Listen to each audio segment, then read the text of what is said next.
How to fix Vampire Survivors keeps crashing. 1. Reboot your device. 2. Check for game update. 3.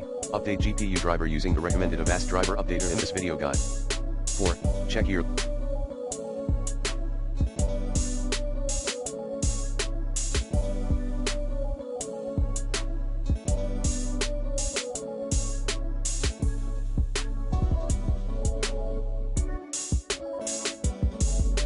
local connectivity.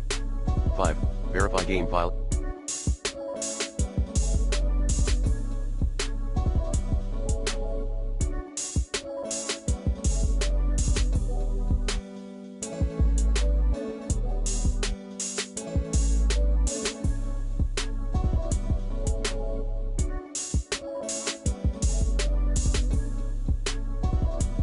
Integrity in Steam.